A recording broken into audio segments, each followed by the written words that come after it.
ද wife චිත්‍රපටියේ මංගල දර්ශනය සඳහා ඒ චිත්‍රපටියේ වයිෆ් ඇවිල්ලා ඉන්නවා අපිත් එක්ක. ඒ තමයි ප්‍රධාන චරිතය මේ රංගනයේ දායකත්වය දක්වන්නේ.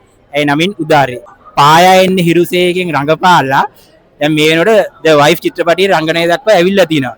ඉතින් ඒ ආපු ගමන් මගත් එක්ක පොඩ්ඩක් කෙටියෙන් විස්තර ටිකක් කිව්වොත් වයිෆ් චිත්‍රපටිය සම්බන්ධයෙන් ඔව් ඇත්තටම උදේකාන්ත වර්ණසූරි මහත්මයාගෙන් පායන හිරුසේ චිත්‍රපටයට තමයි මම රංගන ජීවිතේට පිවිසෙන්නේ. අද සතුටුයි උදේකාන්ත වර්ණසූරි මහත්මයාත් ඔහුගේ බිරිඳ අක්කි එතකොට රංජන් අයියයි අපි සියලුම දෙනාම එකට ඉඳගෙන මේ වයිෆ් චිත්‍රපටය බලන්න හම්බුණා.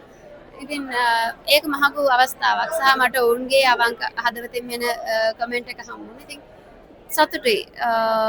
චිත්‍රපටය අපි කොච්චර මහන්සිලා කරත් ඒක ආදරයෙන් වැළඳ ගන්නේ නැත්නම් ඇති වැඩක් නැහැ. ඉතින් අද ලැබුණ හැම කමෙන්ට් එකක්ම ගොඩක් හොඳ කමෙන්ට්ස් හම්බුනේ. ඉතින් සතුටුයි. බොහොම ස්තුතියි ප්‍රේක්ෂකයන් හමුවට මේක ධනාත්මක චිත්‍රපටය ගෙනියනවාට. තමන්ගේ රංගනයේ දායකත්වය දක්වනකොට ඒ තමන්ගේ නළුවා, ඒ කියන්නේ පාර්ට්නර්, ඒ සහාය චරිතය කරන එක්කෙනා. එතකොට ටීම් එක, ඩිරෙක්ටර්, අපි ගොඩක් ඒ කට්ටියකින් හම්බෙච්ච සපෝට් එකත් මතක් කරොත්, විශේෂයෙන් මේ ප්‍රධාන චරිත රඟපාන්නේ හේමාල් රණසිංහ. අපි ගොඩක් මතක් කරොත් ඔව් ඇත්තටම හේමාල් එක්ක රඟපාන හතරවෙනි චිත්‍රපටයේ හිඳ මට එක්ක රඟපාන එක ආධුනික උනේ නැහැ. සහ අපි දෙදෙනාට දෙදෙනා රංගනයේදී අපි දෙදෙනා වඳුරන නිසාම අර අලුතින් අපි දෙදෙනාට හුරු වෙන්න දෙයක් තිබෙන්නේ නැහැ දෙදෙනාට. ඉතින් ඒ ඔහුගෙන් ලැබුණු දායකත්වය වගේම තමයි තිරින් පිටුපසින් අධ්‍යක්ෂකවරයා, කැමරාමන් ඇතුළු මේකප් ඩිපාර්ට්මන්ට් අපි කොච්චර හොඳට කරත් වැඩක් නැහැ. ඒක පිළිඹු කරන්න ඕන සියලු දෙනෙක් උදව් විය යුතුමයි.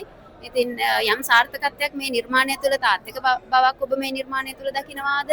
ඒ හැම දෙයකටම හේතු වෙනවා බිහයින්ඩ් ද සීන් ඉන්න ඔක්කොමල්ලත් සහ තිරය ඇතුළේදී ඒ සීන් එකට අදාළ රංගන ශිල්පීන් සියලු දෙනාගේම සහයෝගය අවශ්‍ය වෙනවා. ඉතින් උදාහරණයක් ඉදිරියේදීත් මොනවාරි නිර්මාණ එන්න තියෙනවද අපිට පොඩ්ඩක් කෙටියෙන් ඒක ගැනත් මතක් කරොත්. ඔව් ඉදිරියේදී එකගේ සුකුරු චිත්‍රපටය එන්න නියමිතයි. ජැක්සන් ඇන්තනි මහත්මයාව ගොඩාක් ආදරෙන් මතක් කරනවා සහ ජැක්සන් ඇන්තනි මහත්මයාගේ අවසාන අධ්‍යක්ෂණය තමයි සම්බුලා කියන ඉංග්‍රීසි චිත්‍රපටයත්, දේවී සම්බුලා කියන සිංහල චිත්‍රපටයත්. ඉතින් ඒ චිත්‍රපටි තුනම ප්‍රධාන භූමිකාව රඟපාන්නේ මම. ඒ චිත්‍රපටි තුන එන්න නියමිතයි සහ රූපගත කිරීම කරන්න නියමිතයි. දමිළ චිත්‍රපටයක්. ඒකට පෙර පුහුණුවීම් රූපගත කිරීම වලට අවශ්‍ය කරන ලෑස්ති වෙන ඒවා, භාෂාව හසුරුවීමට පුරුදු වෙන ඒවා, ඒ දේවල් පුරුදු වෙමින් ඉන්නේ.